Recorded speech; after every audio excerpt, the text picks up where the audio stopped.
it, fella. Look here. Stand by. One for C-Lab, two for Draw Eagle, three for Wolverine to round out the trio. In this episode, everybody dies. Broadcasting live from inside the power band, this is The Blah. In this episode, everybody dies. Welcome to the show, folks. This week, we're covering the 2010 classic comic book adaptation starring Armand Assante and Ginsu Knives, Red, featuring Bruce Willis, John Malkovich, Morgan Freeman, Helen Mirren, and in the titular role, friend of the show, Karl Urban. Let's get to it. High level. Merry Brucemas, lads. Merry Busey. Yeah, Merry Busey. That would Gary be a Gary Busey. Busey holiday. That would be the Gary Busey. I like that we may have just stumbled upon our own holiday called Gary Busey. Gary Busey. Oh, I mean, man. I think, and I'm gonna take a death for this because it's so inappropriate what I'm about to say, but I think if Bruce wasn't having problems in his personal life, I would abandon him for Gary Busey right now. Wow. But I'm not gonna do that because I have a heart.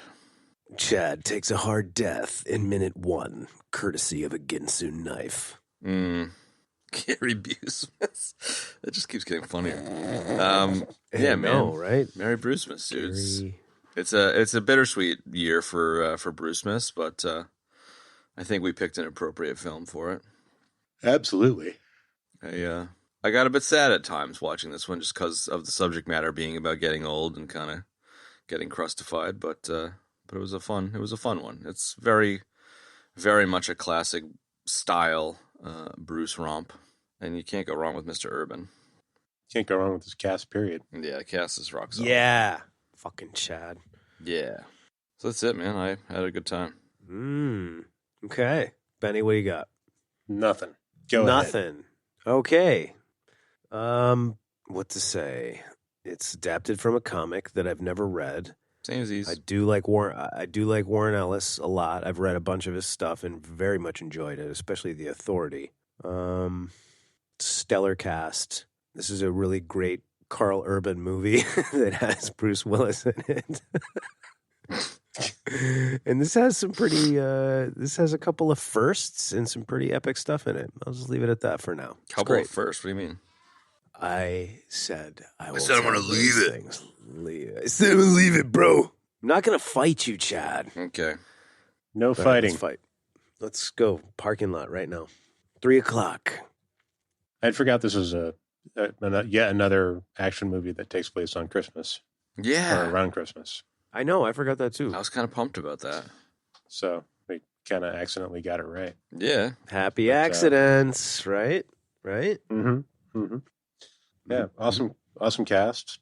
Great action. Kind of over the top and ridiculous. They must have fired tens of thousands of bullets in this movie. No doubt. Totally. I mean, just spraying bullets everywhere. Lead flooring, dude. Filled his house full of bullets like Swiss cheese. Made a fucking Full. door in the front. So the awning fell down, man. Yeah, it was quite ridiculous, but very entertaining. Yeah. Definitely. Yeah, I like that. I'll leave it there. Like it. It's a good spot to leave it. I ended up having to do this in a double sesh. I watched 3/4 of it, and then it was super late, and then I watched the last quarter the next day. And the times that I've done that, I regret it. I regret not taking the energy all the way through. Because like the last quarter, I was just kind of like, but I was really big into the first 3/4. I don't know, but I had the lost a bit of opposite steam. feeling, and I had an opposite watch schedule. All right. So you like watch the first 20 minutes or something? Yes, I watched the first quarter this morning, and then I finished the last 3/4 in the afternoon and evening. And I was like, in the beginning, I was just kind of like trying to get into it. I was kind of into it, but like I was really enjoying it when I was watching it this afternoon. Nice. I just gotta pay respects to these flicks and like actually sit down and watch them. That's the lesson here for me. Yes. Yeah. No, I've gotten back in the habit of watching the films on the big TV again. Whoa, upgrading from the phone in the dashboard. Well, the dashboard The is living whatever, room, man. not the car. Yeah, the car is whatever, dude, but it's like constantly walking around doing something, watching it on a phone, you know? It's like, it's not the same, dude. Bumping into poles. Yeah. I love What? it. No. I love it. I love how you're like the movie Anyway. watching equivalent of like a TikTok chick or something. You know, like you constantly on your phone. You're constantly on your phone, but you're not doing live blog selfies. You're watching action movies. I love that.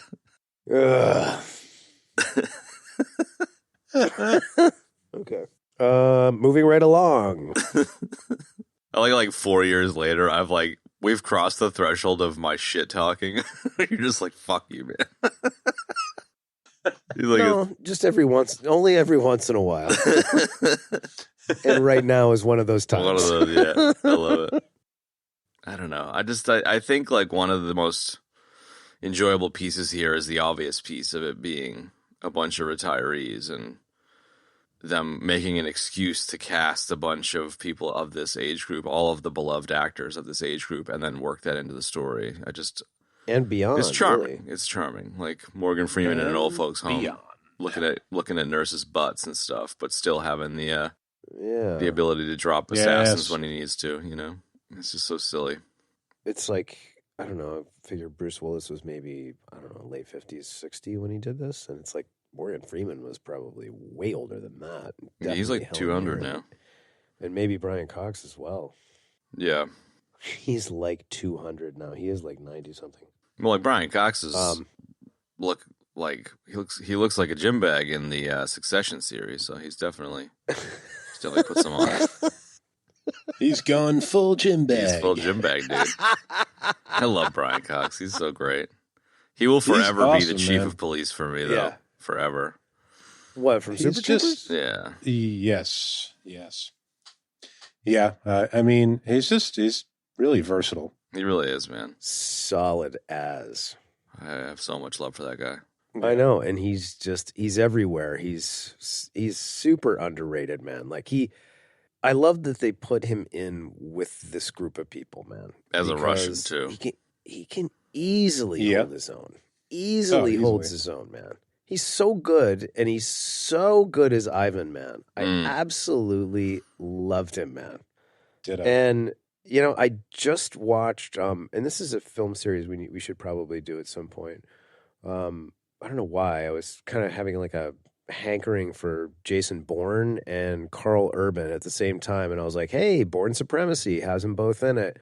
And I hadn't seen that particular installment in a while, so I watched it the other night. Of course, Brian Cox is in it. You know, like he's so good, man. And then like you know, you put him in a movie like Super Troopers, and he's really funny. You know, and I don't know what I think the thing that I really got down with him on first was possibly X-Men, Yeah. whichever X-Men movie he was in back in the day. The second one, I think. Yeah, and then definitely the Bourne movies, and I'm Yeah, sure he if I was pulled Stryker. up an yeah, Stryker, exactly. And if I pulled up the IMDb, I could sure rattle off a few more because he just kind of shows up everywhere. And now you're making me really want to watch Succession, man. I've had it in my queue Yeah, for a it's all while. right. It depends if you're into that style of show. I think you'll dig it, but I ended up having to step away from it. But I totally see the appeal. Sure. Yeah, he's just an excellent actor, man. So really, really well cast as Ivan. He was very funny. Very. He would not have been funny. my first pick to play like a Russian dude. No, but he pulls it off. Yeah. Russian Guyovitch. Russian Yeah. Guyovitch, totally. Right. Like if somebody was pitching us the movie and the cast, Ben, and they were like, "Oh, it's gonna have like this person, this person, this person, and Brian Cox," I would have been like, "Really, Brian Cox?" And then you see him in the movie, and you're just like, "How could I ever have thought that, man? He's so damn good." Yeah, he's excellent. Like really good chemistry with Helen Mirren as well. Oh, definitely. Oh my God, man, that was like kind of made the movie, or it was his own little corner, man. It was great. Yep. Mm-hmm. Like walks up to the gate, you know, and she's got the bullet hole in her hip, and he like smiles like all sexy, and he's like pulls out the switchblade, dude. May I help you? You know, like it was so good, dude. He's so great. Picks her up, carries her out. He's just he's like a kid. He's still so in love with her, man. You know what I mean? No doubt.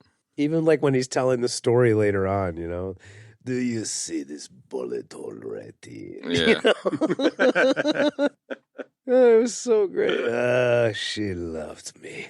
I mean, shit, even him and Bruce Willis had a lot of chemistry when they were doing vodka shots and reminiscing. Like, that was a great little scene, too. 100%, man. Like, it was like, oh, you mean remember Morgan Freeman? Kishka? Yeah, she was mine. Like, whatever. It's like, no. Like, trading fucking who they had turned and stuff. Oh, God, that was fucking great.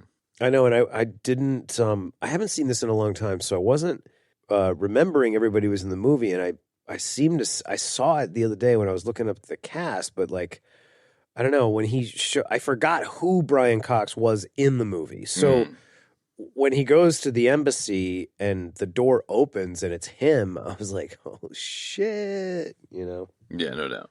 Yeah, nice little surprise there. I feel like it was similar for Malkovich too. He catapults out of the swampland shack and has his little fucking car house basement dwelling and whatever. Yeah. Oh man, the old car bunker was awesome, man. Come on. It was kind of similar in a way to some of the stuff we've done recently that's all troped out. Like, it uses a lot of the spy tropes to great effect, having the real tropey characters, but having it be a bunch of old retirees just adds that extra bit of spice on top.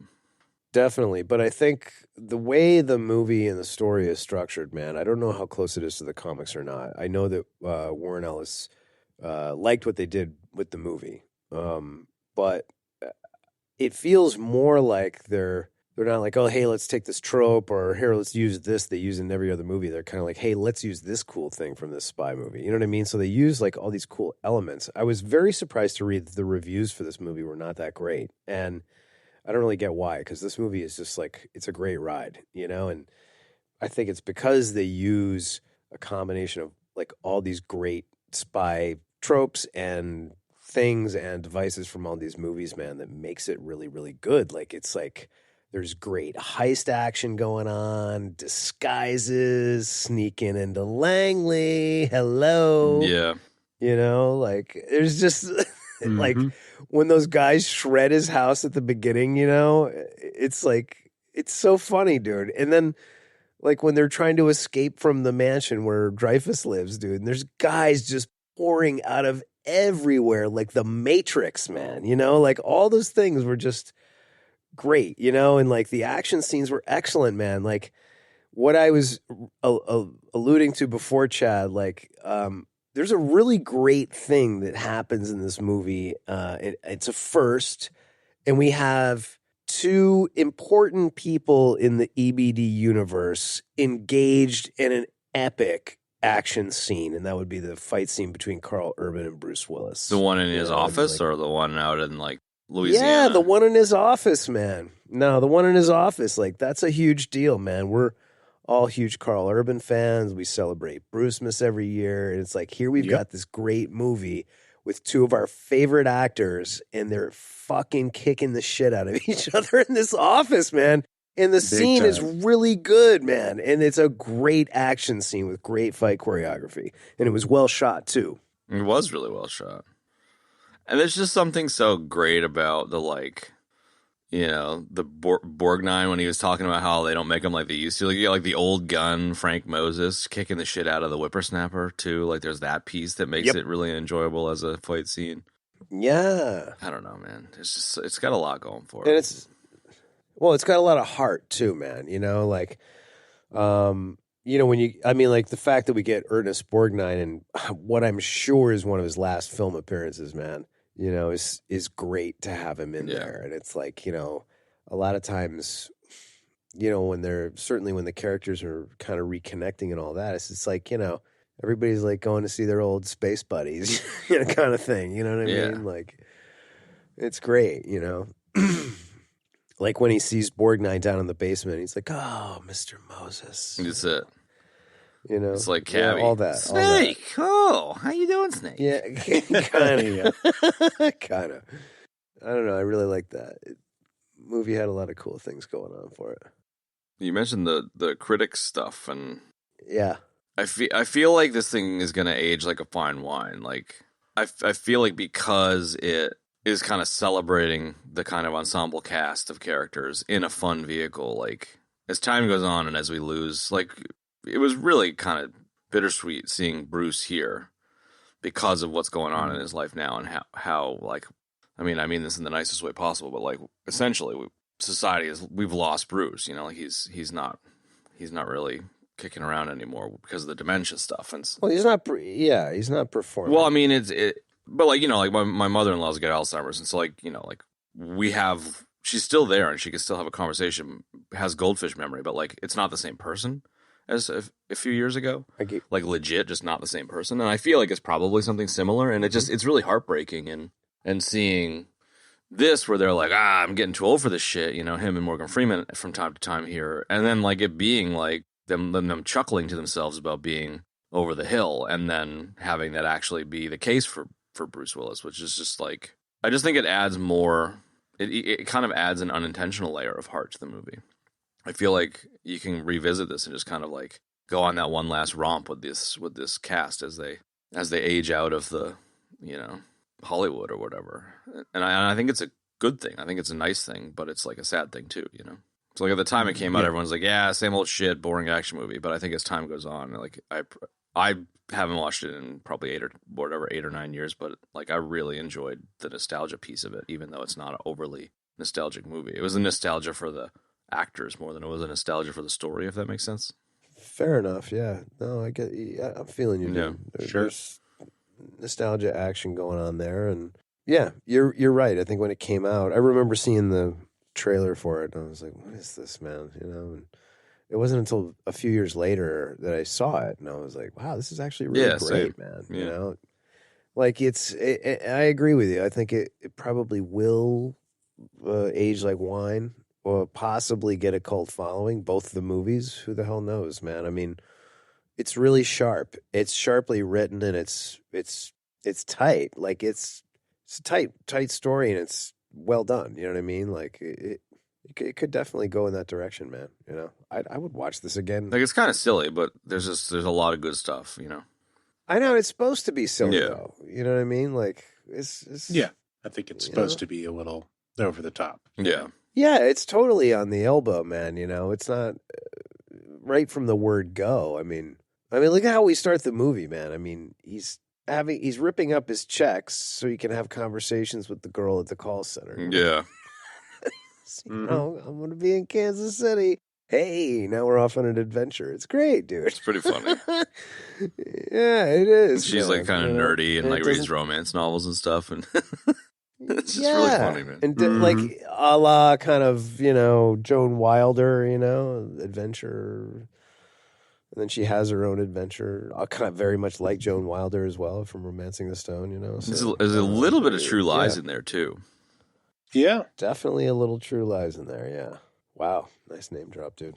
Yeah, I feel like Mary Louise Parker is like it's the kind of, you know, buddy cop kind of sidekick role, and the girl that he falls in love with role, and the inexperienced person who's like a proxy for the audience to kind of come along for the ride role, and it works. Yes. Yeah. Mm-hmm. She's very charming, especially like in the scene where Urban's trying to turn her, and she's just like, he's gonna fuck you up, man. Like she just doesn't turn. I love that she's just like starts off as kind of like a nerdy office worker and kind of gets tougher and tougher as time goes on.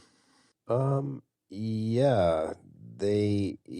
She's all in. Like when she's getting interrogated, she's like all in. But it starts in a funny way with her getting kidnapped, you know, like she goes on this shitty date with the guy and then goes in and Bruno's standing in her room, you know, after having vacuumed her place. Yeah. She's just like, what the fuck, man? I know. That was good.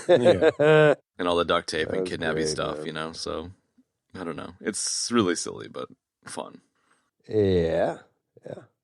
I'm not, she did, there's a show called Weeds that she did. Yeah, I think that's probably what I never really watched it, but that's probably mostly what I know her from. I don't know her really from, and I've never seen Weeds, but I'm definitely know who she is. I have not seen a ton of her work, so I can't really say.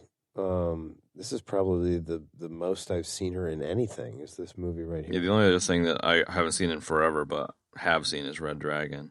I don't even know how big of a part she has in that. Red Dragon, the Edward Norton Hannibal Lecter movie? Yeah, she plays a character, Molly Graham. It might be a small part. It's been too long. I don't remember at all. Well, I don't remember that at all. Wow. That's the only thing on her.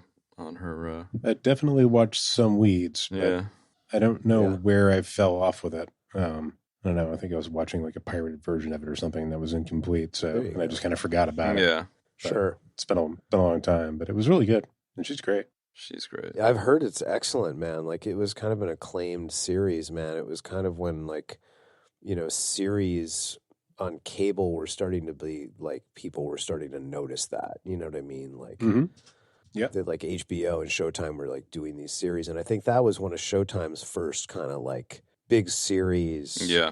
Tentpole. To kind of compete with HBO. Yeah, definitely, man. Like that, and I feel like that and Dexter. It was like Mad Men and probably around this time. Yeah. Well, yeah, Mad Men was AMC, but yeah. I just mean in the sense that everyone was trying to have a tentpole. 2005 to 100%. 2012. There you go. Looking back, you'd almost say that was really kind of the golden era of TV. Like 2 or 3 years ago, people would say now is the golden era, but I feel like it's a little bit different considering how much money they're throwing at it all. Like the Sopranos, wiry stuff was pretty legendary shit. Sorry, what were you gonna say? Go ahead, Ben. I said it. I didn't hear you. What did you say? I said, who can say? Yeah, it's fair enough. Yeah. I think I just had really high expectations of kind of TV these days. To be fair, I haven't had a lot of time to watch a lot of it, but it's just kind of overwhelming now, whereas back in the day I felt a little bit more curated. I think it was. I feel like, I don't know, maybe 5 years ago, it was 6-7 years ago, it was a little bit more manageable, but now it's like infinite shit to see. It's like a goddamn ocean, dude. It's like No I doubt. can't even know where to begin. You know what I mean? I just wait for somebody that I know to, recommend something good, and it's like I can't even get to all those. Yeah, same. And it's like some of the best stuff, I feel similarly about Helen Mirren as Mary Louise Parker. Like, I love Helen Mirren, and I've seen her in a bunch of stuff, but she doesn't really a lot of the movies she does is not really the kind of stuff that I tend to see a lot, like a lot of the period piece stuff. She's just a powerhouse, though. Except for Excalibur. Of course, yeah. Indeed. Morgana herself. Yes. I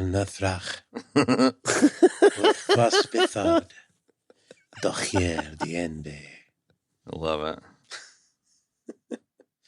I did love seeing that she was the voice of Deep Thought in the Hitchhiker's movie, too.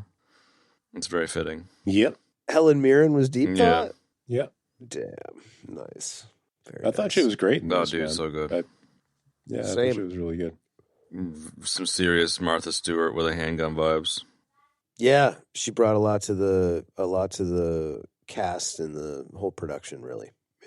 The whole And the I kind whole of dig group that of them were she's, just fucking perfect together. Well, she's also like one of those, like, she's been knighted and now she's Dame Helen Mirren, and it's like that's like a great honor, man. And she's an excellent, really well trained English actress, and it's like she'll just kind of jump in and do stuff like this, and I love that about her, man. Yeah, she's nothing's really beneath her. It's cool. it is cool. You gotta have some fun. If you get these kinds of opportunities, you think you jump on it. And I'm glad she did too. Totally. There's some kind of interesting, not necessarily against type, but something like that. Like Brian Cox is great, but I wouldn't like if you asked me if I thought he should play a Russian guy, I would be like, I don't know. Yeah. Probably not. Yeah. But he was Right. great, and kind of a similar thing with Helen Mirren, and definitely a similar thing with Malkovich in this. I feel like Malkovich always plays like, like a really, like kind of a brainy, like know-it-all sort of, like he tends to do a lot of roles like that. So for him to sort of be like the, wacky tinfoil hat, So fun. Yeah.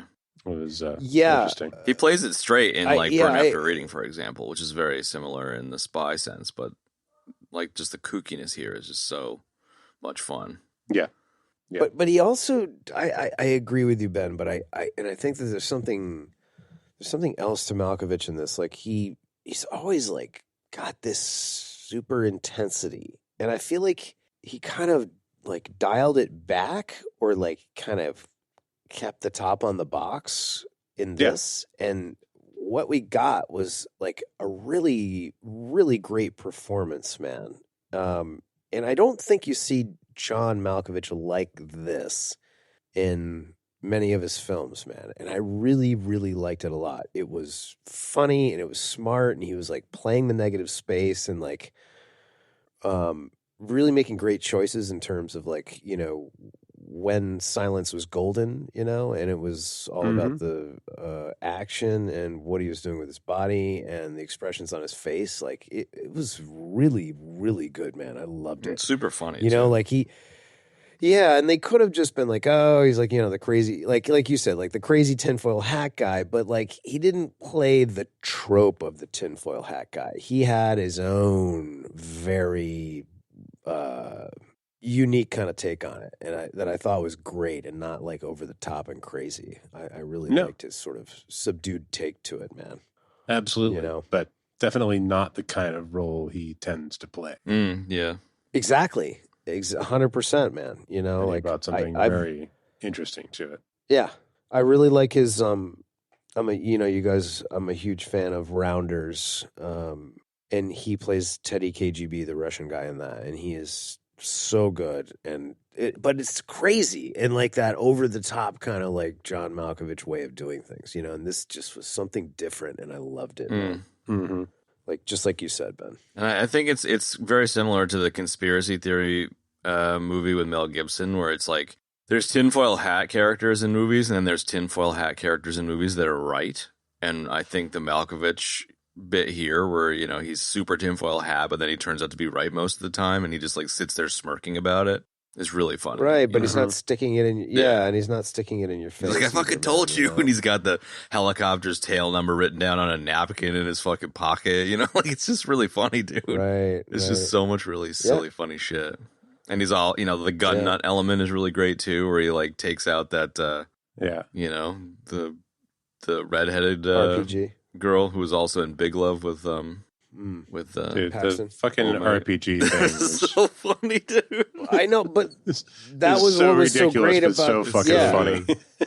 But it was so great because it showed that, like, you know, he wasn't just like a guy running around with like a giant collection of guns. Like he was an actual badass too. Yeah. And he called it. Like he had her, you know, he that. had that girl with a gun to her head at the train station, and she freaked out and they let her go, and then she comes back later. You know, like he's right so often. It's just so silly but great. It's so funny. Yeah, there's a lot. I mean, I guess it's like the actors are some of the actors are doing against type stuff, which is nice. The actors are older, which is nice to see them come back. And then they just did really clever stuff with the writing and the scenes and the plot, you know. It all jambalayas into something really fun. It jambalayas. I mean, just him catapulting onto the scene is just really funny, man. Just flies in. He's got a crossbow. He's got his fucking ghillie suit on. Yeah, so good. You know, and I love that, you know, Bruno is like he's taking him seriously. Like Bruno knows that the guy might actually shoot them, whereas Mary Louise Parker is like, oh hey, you know, like trying to be nice. Yeah, you know, I just love those little subtle things. Yeah. Yeah, really, really good.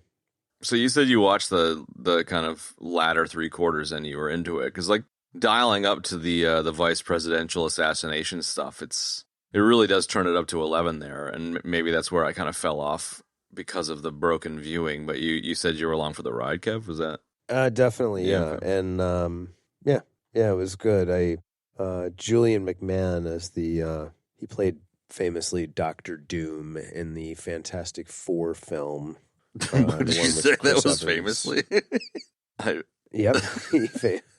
Wait, which Fantastic Four film?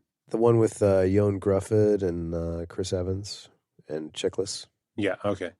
Back in the day. Stick. What's that? Not Fan Four Stick. Not Fan Four Stick. Yes.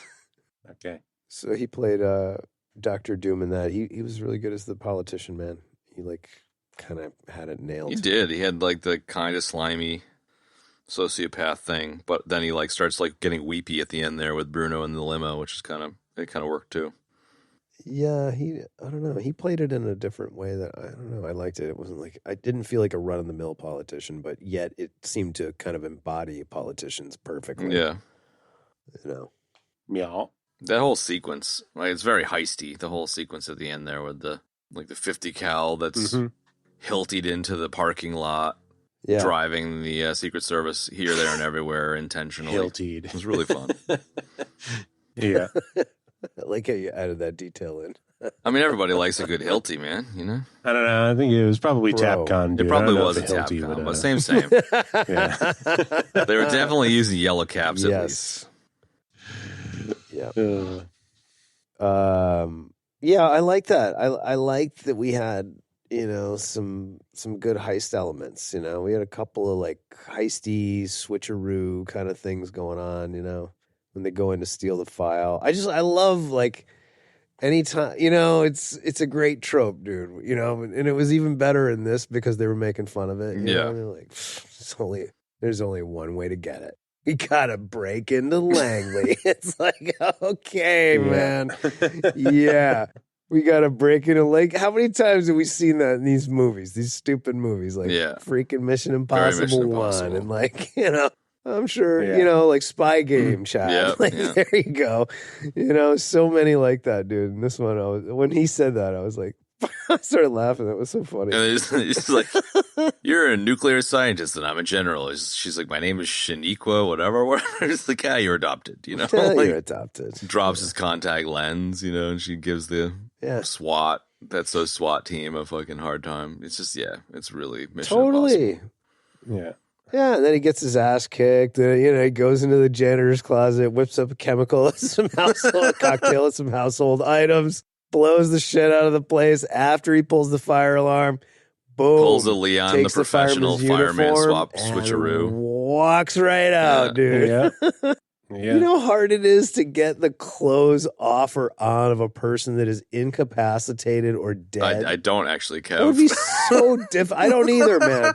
But it's got to be so difficult. I was thinking about it.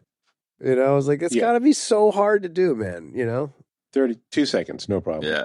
2 seconds. I got a gripes of Chrissy snaps. Oh, all right. From this particular sequence when he like kicks through the wall. Oh yeah. And just opens the security door from the inside. She's like, do you think there would be a little more reinforcement there? Yeah. It's like, I would hope at Langley, but I like that he kicks in the door and then it goes into Borgnine's room and you see the door that he came through and it's like a bank vault. Like he just, so to further reinforce the gripe, like the inside of the room is a gigantic, like 2 foot thick door bank vault, but he can, you know, kick in a chunk of drywall.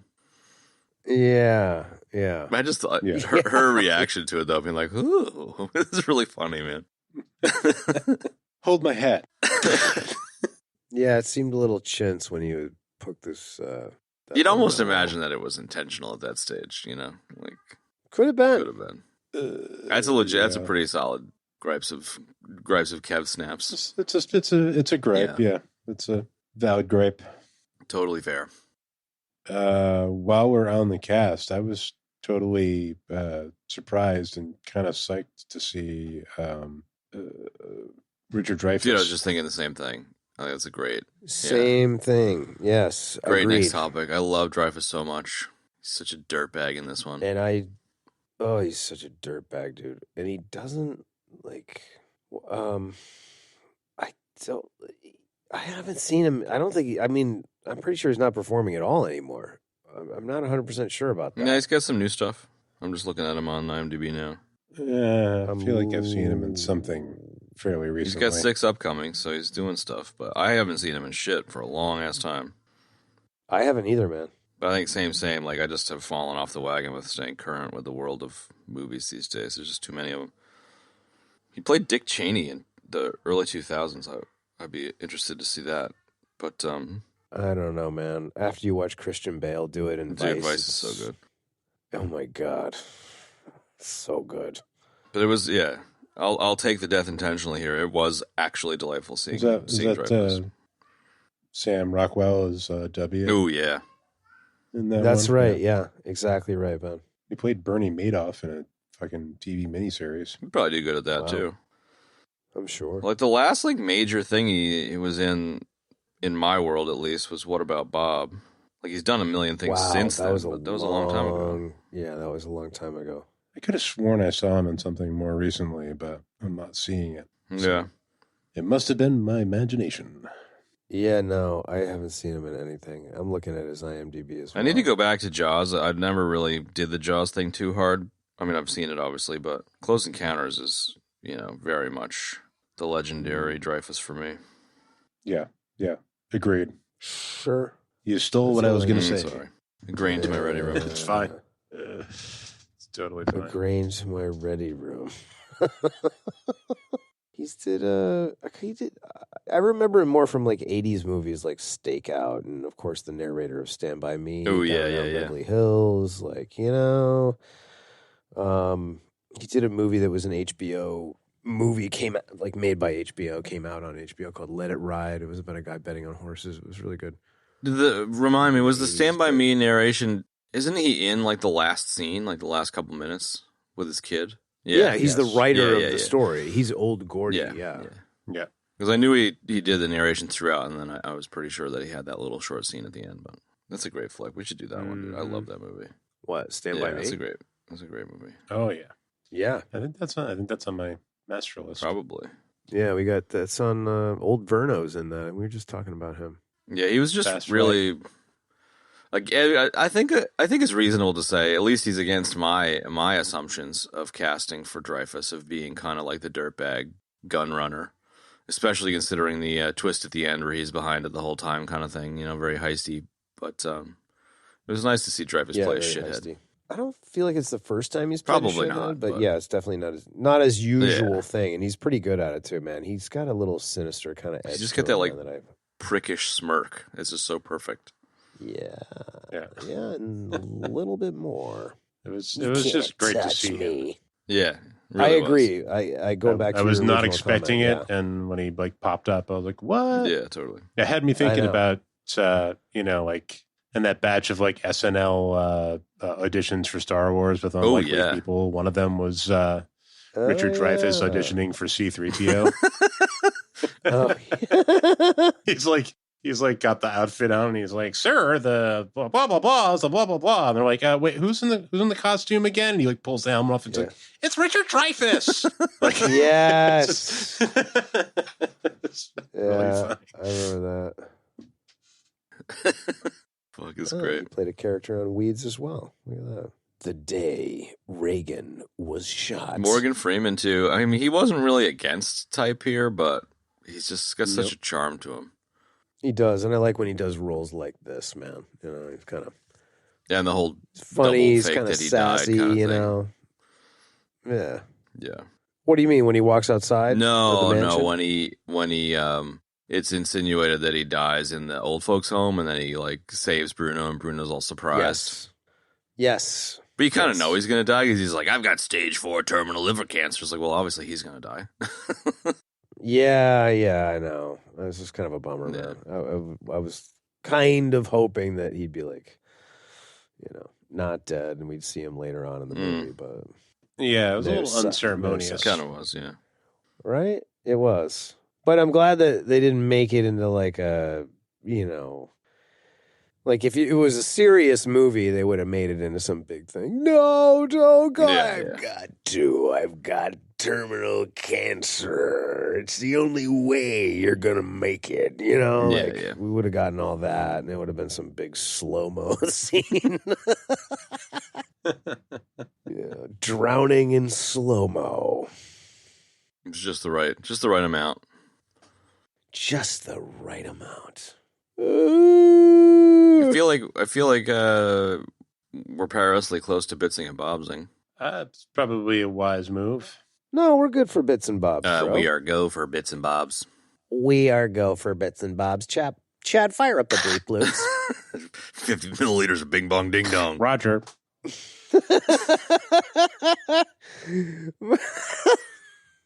Karl Urban like talking about bringing home milk and groceries and shit while he hangs that guy in his intro scene. It's pretty good.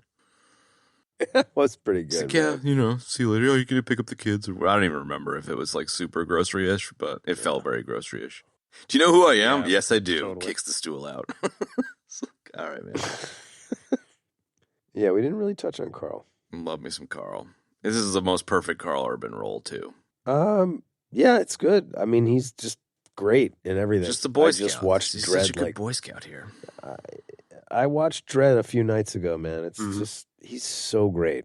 He's excellent, man. I like it when he plays, an American. Yeah. Same. Don't get me wrong. Billy Butcher's great and all, but I also like it when he plays an American. No, I mean, Oh, everything man. he does is great, but considering that he's not, Yeah. an American, like 100%. he does it really well. Yeah, he really does. Really well, dude. I just watched. I was watching Star Trek Into Oh, Darkness. Bones. Dude, his Bones is It's fucking so amazing. fucking a good dude. Dude, his Bones is like the only It's like- the only realistic alternative to OG Bones. Well, it's after we were talking about Peter Weller the other day, or last week or whatever. Being in Star Trek. Yeah, go ahead and do it. Being in Star Trek too, man. In the new Star Treks. And so I was like, God, I got to watch that, man. And it's like, you got Chris Pine and you got, my favorite heartthrob, Bruce Greenwood. Dude.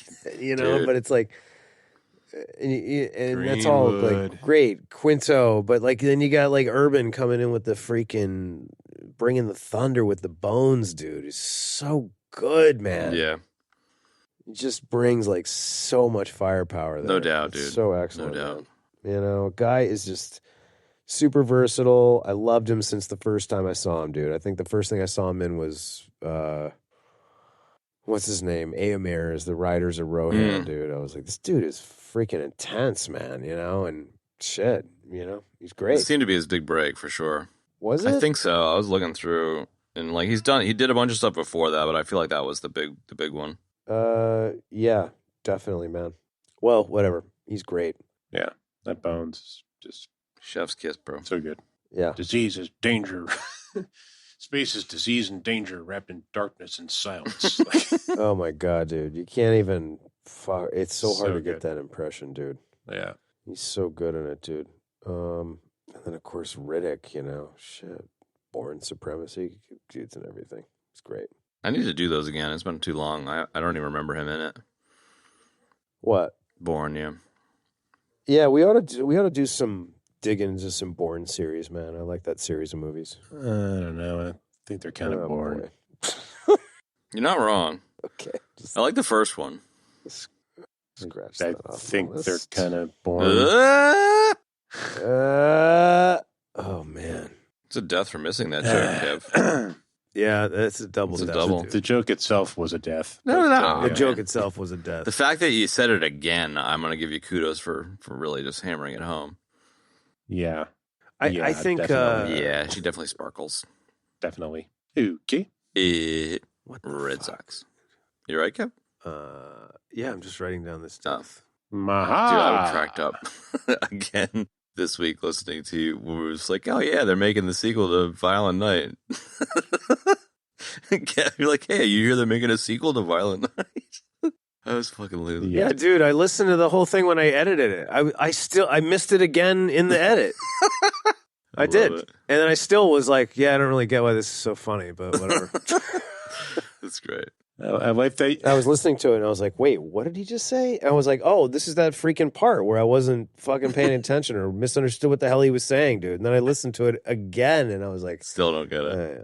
I don't get it. Still, Whatever. Still don't know. This was great. Yeah, I love that you commented like, "Yeah, I was there."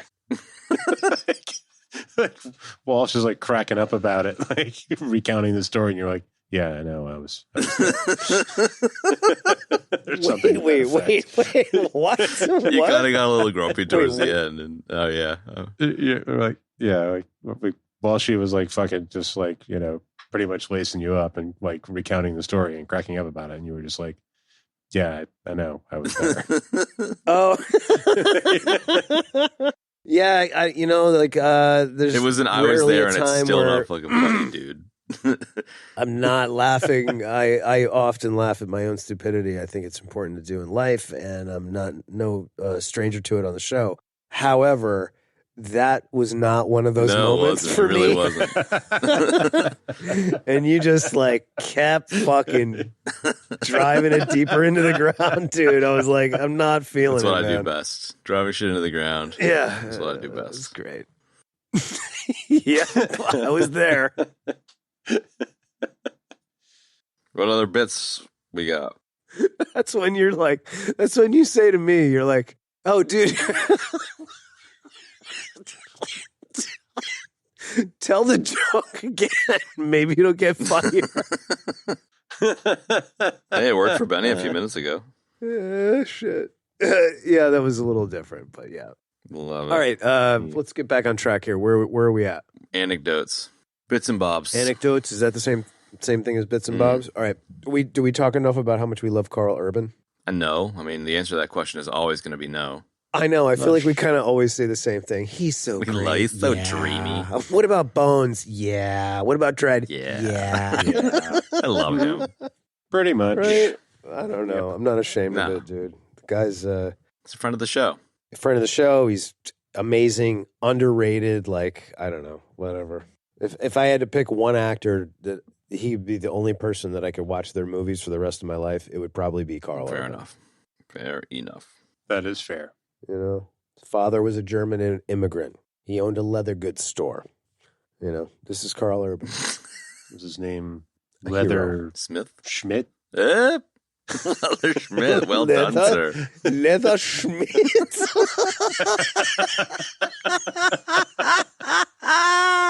Holy shit, dude. Holy Schmidt. Perhaps you know my father, Leather Schmidt.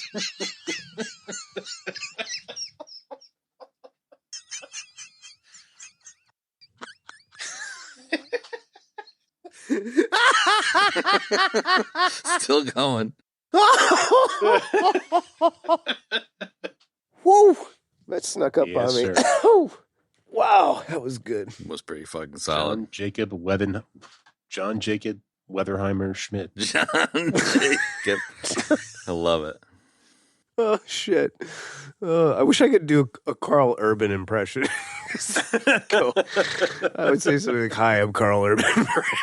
This is my father. Leather Schmidt. Hello. I'm Leather Schmidt. I run the leather goods store in Wellington. Love it. I did all of the orc armor for the Lord of the Rings movies. I rubbed my fingerprints off. It was very, very hard work. Oh my goodness.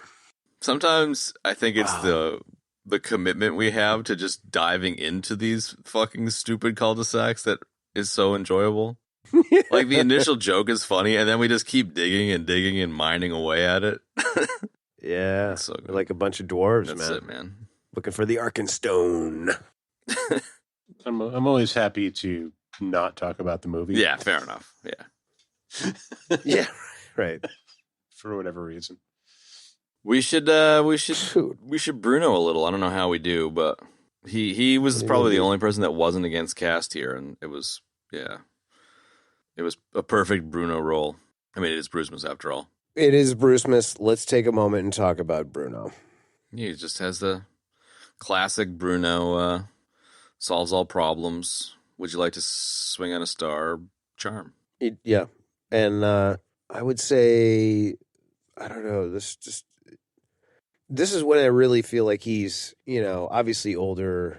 He's matured so much as a performer, man. Like, he's done so much great stuff and a lot of varied stuff that we've enjoyed over the years. But, this was yet again different. And he could have, played it out like freaking Die Hard or, take your pick, man. But he didn't. And he like Malkovich, he kind of like, kept the top down on the box, man, and like really played it smooth and cool. And I like how he really kind of just played the angle of like the assassin who's, really got a huge heart, and he's just got this puppy dog love for this girl, man, like that. He held on to that I hate saying this, motivation. That's so stupid. For the character, and I think it worked great, man. You know what I mean? So it's like we still get all the usual, like, great action, all that kind of thing, but like there was a really excellent lack of like stupid puns in this movie, which I was very grateful for. Instead, we got really sharp humor, which was much, much better. And, you know, we didn't have the writers just like, you know, dousing Bruce and like all this like punny bullshit, you know? So we get this puppy dog love thing, and he's kind of smooth at the same time, and he's like totally capable, and he's totally a spy and totally Bruce Willis, and just, I don't know. It was great. I really liked it a lot. I loved him in it a lot. Mm-hmm. Great as ever. But it's almost such a Bruno role that you kind of like, he kind of gets, it's such like the kind of thing he would do that he almost gets overshadowed by everybody. Yeah. A little bit, yeah. Like, that's how it felt for me. It was just like, oh, it's Bruno being Bruno. Like, you know, it was just like, boom. He was like, there he is. He fits perfectly right there. He does, but I feel like we got... Go ahead. Yeah, go. Sorry. No, you finish, and then Chad was starting something. No, I mean, and that's almost like a compliment that, like, you know, he's so, like, fits into the role that it's like, I don't know, like it becomes subtle in a way. That's exactly what I was going to say. Yeah. I think what Kev said a second ago about the like puppy dog thing was the subtlety, where it's like he is a fucking cold hard assassin who's soft, but also like doesn't have a way with women, which is kind of a little bit against the Bruno type. Like he's the lovable lug kind of thing. And the fact that he's kind of fumbling over his words and like choosing to read along to the romance novels to try and get the girl he's crushing on it's super subtle, but it's exactly the same type of against type stuff, just in a completely different way, because it is very much a Bruno role, but it's subtle in the right ways, I think. Yeah, him reading the romance novels was giving me the like fucking Gunny Highway reading Cosmo. Totally, man.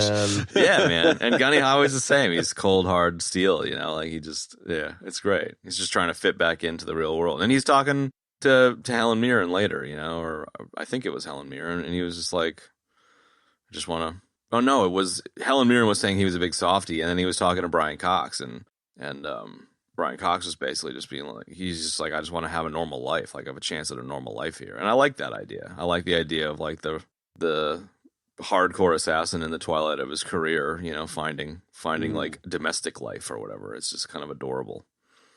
Well, yeah. And then they reference that numerous times. Like when he's talking about that other guy that owns a chain of 7-Elevens, you know, and like, yeah. Shit. He weighs 500 pounds. Yeah, right. Yeah, exactly. It's good. I don't know. It's a different. It's like it's a little bit deceptive because like you think you're like, okay, here we go with a Bruce Willis ensemble cast action movie, but it's really not, man. The story is really more of a comedy movie than anything, set against the backdrop of these assassins and this action piece, right? So you know, you throw that in with the puppy dog love, and it's like you get this very different Bruce Willis situation than you were expecting, and I think that was pleasantly surprising to me. It's got a heart at the core, welcome. And that, yes, yeah. Well, I mean, he wants the domestic life and wants to, you know, turn off the assassin action movie shit, and she wants some action, you know, like it's kind of the opposites attract stuff. Yeah, she wants some action, man. Well, she did. She's very True Lies. You know, she wants some excitement in her life.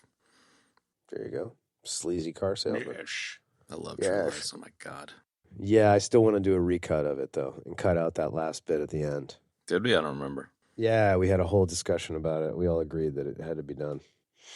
Nay, needed. But I feel like that align, like comparing it to True Lies is kind of what you were talking about a minute ago, where this is what happens when you don't go punny, because True Lies has that kind of punny nature to it, you know. And I like the differences. And I do too, and they're both comedies. You know, they're both funny movies, but with good action. Different ways. I just think they're definitely different movies. Yeah, 100%. This is like the writing and the dialogue is a lot sharper in this. Yeah. Now you got me curious about True Lies. I don't remember that at all. Yeah, it's basically from when the nuke explodes and they land the jet in the Florida Keys. And then it's like, oh, okay, we got everybody. And then it's like, oh no, they've got Dana. And we were like, yeah, we got to just cut that all out. Word. Word. Word to you, sir. Don't come in here barking at me like a junkyard dog. I thought of that when you wrote that the other night. I didn't mean it at the time, and then after I reread it, I was like, oh, that's totally Moffat. That's what I was thinking too, man. All right, so should we bits and bobs for real now? Since we were Yeah, if you got some, bits do and it, bobs. yeah. Well, then we had to talk about that. I've got some nuggets this week. I don't. I bits don't and have any bobs, nugs. I don't know if I have any more bits, so if you have any more bits, chuck them out there. I don't think I have any. Benny, what you got any? We kind of went over some stuff like the, popping out of the bushes with John Malkovich and the shooting the RPG and Leather Schmidt. The office fight scene. Yeah. We kind of sprinkled them throughout. Mm-hmm. So yeah. I definitely liked. There's something about Ivan's like fucking Soviet mobile, that like JZ-14 that he's driving. Sure. Yes. Yeah. I don't know.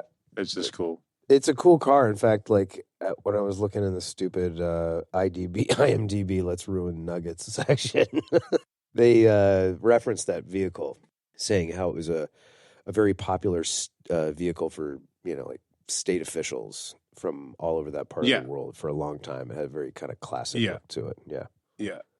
Oh, Very yeah, dude. groovy. I'd forgotten about Freeman as the African dictator dude with like the Canadian crest on his hat. That was really funny. Yes, that was really funny. Yeah. Right? Yes. All right. Well, cool. Do your nuggets. Should we... What nugs you got? Oh, what indeed, friends. Ladies and gentlemen, it's time for the nuggets section. Let's see what old Mulvey has here in his bag. I am Russian Guyovitch. Hold on a second. Ooh, okay. I really liked this a lot. When Ivan and Helen Mirren are briefly dancing in that scene when they go to the fundraiser for the vice president or whatever. And he just kind of scoops her up. Yeah, exactly. The music that's playing when they're dancing is the same stuffy shirt music from the country club at in Caddyshack. Oh. Before Rodney Dangerfield throws money at the band and they start rocking out. Really like that a lot. That's pretty sweet. Yeah. Okay, you guys will love this one too. We got a nice little Die Hard connection here. So, when he enters the janitor closet, right, and he takes the off-the-shelf chemicals and cleaning products, and he whips up a little explosive, man. As they leave and he closes the door, there's a calendar on the back of the door with like a pinup girl, right? Mm-hmm. It's the same exact calendar that's hung up in the floor that's under construction in Die Hard that he starts creeping around in. Ooh, there's a nug. Yeah, that's a good one, huh? Fuck yeah. Yeah. I'll take any Die Hard nug you want to throw out there, bro. There's a nug. That there is a real nug. This I thought very interesting. John C. Reilly originally had the Malkovich part, like locked in, was like doing it, and then he had to drop out of the movie, and that's why John Malkovich got the part. I love John C. Reilly. Well, I think I just don't see it. I do too. In fact, I think John C. Reilly is like he's another one of those guys who's so versatile, man. It's so good. I was watching a great Western with him and Joaquin Phoenix the other night called The Sister Brothers. But I just thought that was really weird. I was like, wow, really?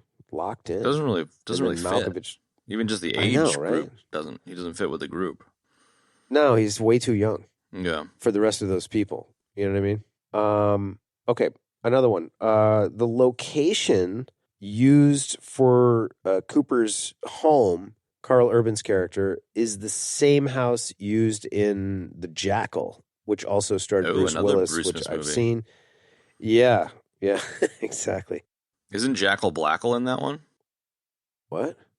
Jack Black? Oh, yes, he is. Yes, he is in that, man. I'll take a death for that one.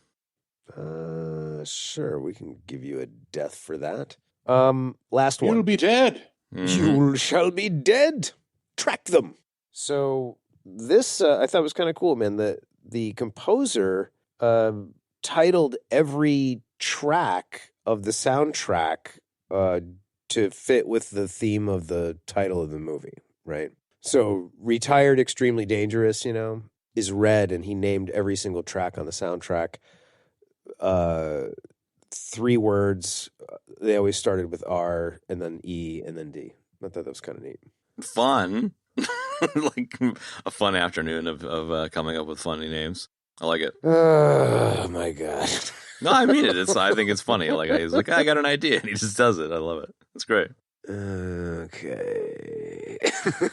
Wait, who just died that I needed to record? Was that you, Chad? Yeah, that was my Jackal Blackle death. Oh, that's right, Jackal Blackle. There we go. Okay. There it is. All right. So there's all of my super nuggets. Before we go on, I wanted to talk about a couple of Brucemas things, if that's all right. Why? Sure. Just in the sense that I shared with you guys, I found a Nakatomi Christmas party T-shirt. So shout out to that, and we'll chuck it in the show notes. It was very, very fun, festive, and I'm glad to not have to wear my my much loved but very hot in the summertime Christmas Bruno sweater. I know, that's got to be rough for you, bro. And then Carl Aguilar sent through a great kind of like the dude kind of I don't think there's any narration, so it's definitely not of the caliber of a Bobby Fingers, but a dude that made a Bruno in the air conditioning vent Christmas ornament that whenever you walk by, there's like a motion sensor, and he flips the lighter and says, "Hey, I'll go to the coast, have a few laughs." It's a great making of video. Awesome. I just sent you guys. It's worthy of a watch. Nice. So a couple of Bruno shout outs that we can chuck in the show notes for people to enjoy. Oh, I like that. Yeah. Sweet. Yeah. Oh, very cool. Crack open a barefoot Bruno and watch and enjoy. Yeah, there you go, man. Yeah, that. What about that Nakatomi Tower Advent calendar? That was sick. Yeah, yeah, I like that. Weren't we like talking about that? Weren't we like? I swear to God, bro. Like, maybe we need to make one of these with like a little Hans Gruber that fucking you move them down each day or whatever. Yeah, I think so. Yeah, and it's like literally what it is. I love it. I know, that was really weird, man. Yeah, it's a great idea. I feel like we were talking about something like that. I think probably even in the original Brucemas episode, so it's been a while, but I'm pretty sure we did, yeah. Yeah, I feel like we talked about that last year. I think we talked about it. We also talked about like having you pop open the door on some of them and there's like glass inside and stuff. I remember that. Like glass, like what, like candy? No, I think it was even just like I think you literally said the same thing, and I was like, no, like real broken glass, Real broken glass. Like you got to cut yourself fucking around with this advent calendar. Real broken glass. How about a bullet in one of them, man? That would exactly. Apropos. And then you could get like a little pile of Coke in one of them, and a can of Coke in another one. Twinkie? Yes. A piece of a Twinkie, I guess. Totally, dude. Totally, oh my God. And I was getting ready earlier, man, and I could not stop thinking about Hans Booby. I was laughing so hard. That name. That we named that guy Hans Booby. It's too perfect. It's just so funny, man. It's so stupid. It's great. It's so I love that guy. It's so great. Yeah, I know. I do too. Fucking isn't he Ellis? Yeah. Yeah, Ellis is his actual character name. I don't know. I couldn't even tell you what the actor's name is. But when we were talking about trying to come up with that other Bruno drink and then we said talking about the Hans Booby. Like there should be a Hans Booby drink too. It should just be a can of Coke.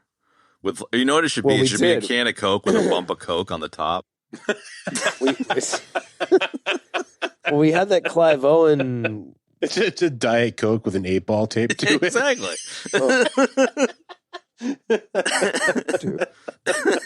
It fits. Oh my God. I'm thinking of the Clive Owen. Yeah, I want to actually. I bummed I didn't go back and listen to it to find out what it was because I'm pretty sure you guys are bang on. It was the Clive Owen. It was Clive Owen. I don't remember what we called it. Yeah. Well, it's immortalized on digital now, so you can always listen to it anytime. But yeah, there definitely needs to be a Hans. Sure, one of our listeners is yelling at us right now. That's it. Yeah, it's the whatever. Screaming at the freaking thing like I do when I listen to shows. Yeah, dog. Deaths? Bring out your dead. Yeah, deaths. Okay. Yet. Bring out your dead. Okay, so Chad had the very complex Gary Busmas death, which that's just good stuff right there. Which is the Gary Busmas. It is. Which is the complicated part is that Chad had to attach this whole thing to it that he would change Brucemas to Gary Busmas if Bruce Willis was in better shape, or feeling better rather. It's pretty lame. Kind of sappy and dumb. I feel like giving you a death just for that part of the death, but I digress. So then Chad and I had a CK1 death because we both ejected on Dreyfus. And then Benny had... These are some good ones, dude. They're kind of Bourne death. Kind of boring. That was good. Kind of boring death. That was great. And then I had a death for having to have the above death repeated to me because I'm stupid. And then Chad rounded out the night with the Jackal Blackle death. That was dumb. Whew. There actually is a Busmas in Urban Dictionary celebrated on the 29th, the holy birth of Gary Busey. On this holy day of Busmas, we celebrate the birth of our Lord Gary Busey. So it exists. Wow. So not what I thought you were going to say. I'm definitely going on to some of those AI things and making many it times, many ways. Gary Busmas. I want Gary Busey's face all over a Christmas tree. It's happening. Like one of the crazy ones too, man. Yeah, exactly. Like the buttered sausage face, you know. Yep. that fucking nightmare tree. Yeah, the nightmare tree, dude. Totally. Busey carved into it. All right. Well, thanks for joining us for Red, folks. And next week is Christmas. We're going to take this week is, oh, shit. Folks, thanks for joining us for Red. We'll be taking the night off tonight, so there will be no show next week. We're going to enjoy the holidays, and we hope that you all do as well. And we will see you the following week. We will be back in force, Christmas Force. In fact, we're starring in a new movie called Christmas Force with Armand Assante. And Jean-Claude Van Dipshit. It's actually Christmas Farce. Oh. Ooh. Is that that's an actual movie? No, that's the movie we're doing. Thank you. Okay. Just clarifying. Where we'll all be wielding Ginsu knives and attacking strange elf creatures. All right. So everybody have a happy holiday. We'll see you when we get back. So long for now, folks. Merry Christmas. A happy brew year.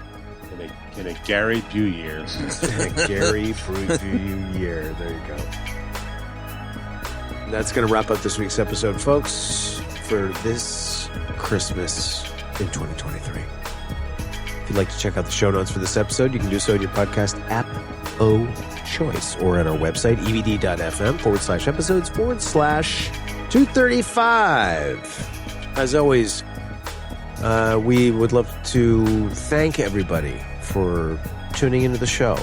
And again, happy holidays to everybody. And thank you so much for all of your support these many years on Patreon and with reviews and word of mouth. We really appreciate it.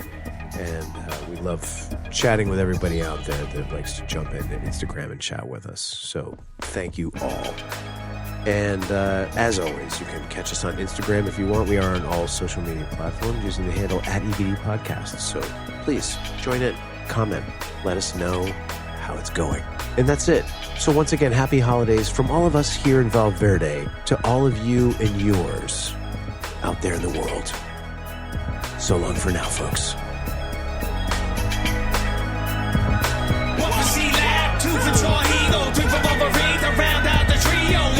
Episode, everybody dies.